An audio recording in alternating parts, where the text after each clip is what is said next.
It is often said that you cannot manage what you cannot measure, and this is very, very true in the case of climate change and CO2 emissions.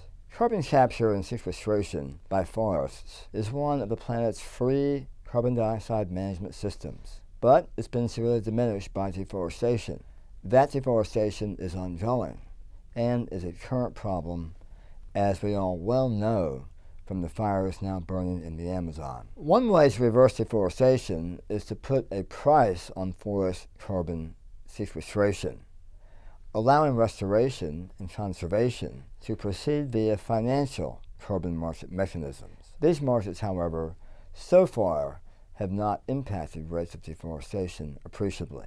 California created the cap-and-trade legislation, of which forest carbon sequestration is a key component for reducing CO2 emissions, comprising 70% plus of the offsets issued to date. This forest carbon offset program is managed by the California Air Resources Board and the Climate Action Reserve, resulting in what we refer to herein as the CARB-CAR protocol. We wanted to look very closely at the CARB-CAR protocol process and results to evaluate how well this system measures the net amount of CO2 being sequestered in forests, and ultimately to determine if this legislative program is efficacious in its climate change policy management objectives. The net amount of carbon that remains in the forest is a key metric of importance, and that net amount, or the net ecosystem exchange of carbon, is the balance between the amount of carbon given off during respiration to the atmosphere and the amount taken up by the forest during photosynthesis. It's that difference that determines whether the forest is a net sink or a net source of CO2. We investigated the question of how well the CARB-CAR protocol works by comparing the results of that protocol with an independent method of forest carbon accounting called eddy covariance. Eddy covariance is based on direct measurement of molecular carbon dioxide as flux in the forest, resulting in net ecosystem exchange, or NEE. Eddy covariance methods are very well known and have been deployed across the planet in over 150 locations over the past decade.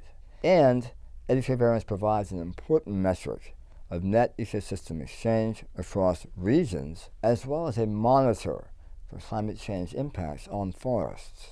In contrast, the CARB-CAR approach relies on biometric data based on physical measurement of trees, and they make use of model simulations of tree growth to determine ultimately the net ecosystem exchange in the CARB offset system. No direct CO2 measurements are made in this system. We first studied a single site where both methods were deployed. The CARB-CAR approach was not comparable with the measurements based on the eddy covariance approach, and the data for the CARB-CAR protocol did not reflect known natural patterns of photosynthesis or respiration dynamics. The results of that part of the investigation framed out our approach to examine the larger samples of data for both the CARB-CAR and the eddy covariance approach. We also found, however, that the two data sets were statistically very, very different when compared as populations, CARB-CAR being one and the NEE being the other. We then searched to see what areas of the two data sets might be in agreement by looking at the data across overlapping time intervals. And all of those tests told us that there's a good chance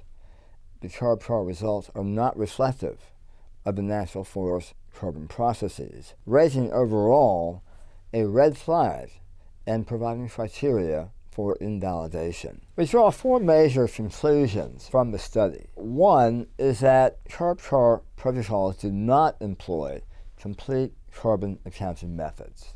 Two, the data do not reflect natural patterns of carbon sequestration based on field data from net ecosystem exchange. Three, CarbChar data are invalid based on CARB's own invalidation criteria, and 4, that related protocols such as the Verified Carbon Standard, or VCS, are not likely to render accurate results. This is an important point since VCS protocol covers many forest projects around the planet, including those now in Brazil. Broadly, the lesson learned is that everyone should understand that claims of emission decrease are not the same as verifying the actual curtailment of emissions at the site. They can only be verified by direct CO2 measurement.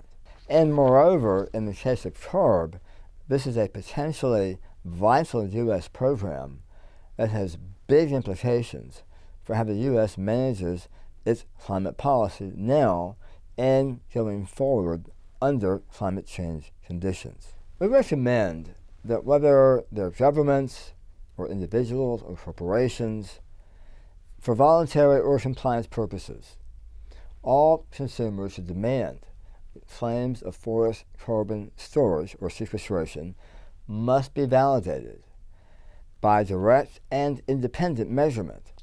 For example, this applies to carbon footprint calculations for air travel and the offsets that are offered to neutralize those emissions.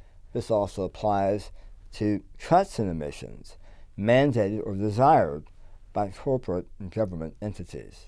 And it also applies to large-scale policies such as the Paris Agreement and the RED program. Simply stated, the CarbChar protocol system is not up to the task of providing the accuracy and the type of precision that we really need. But we are not advocating throwing out the CarbChar system.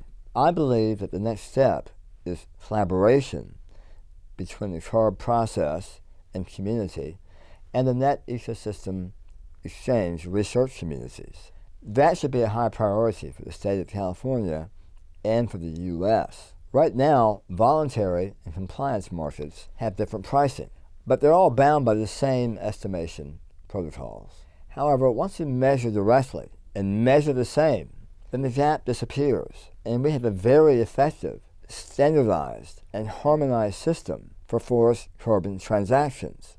With that measurement system, we now have the opportunity to put a fundamental price on forest carbon. This study also reveals the enormous value of existing eddy covariance networks in the U.S. For example, NEON, the National Ecological Observatory Network, and Ameriflux are programs of CO2 sensor networks across the U.S.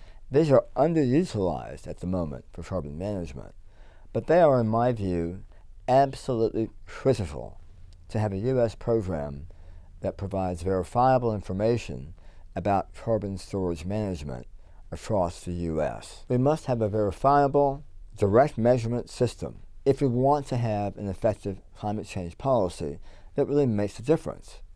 And for forests, that's a very, very big opportunity of about 1 to 2 billion hectares, reaching from the Amazon to the heart of the African Congo Basin.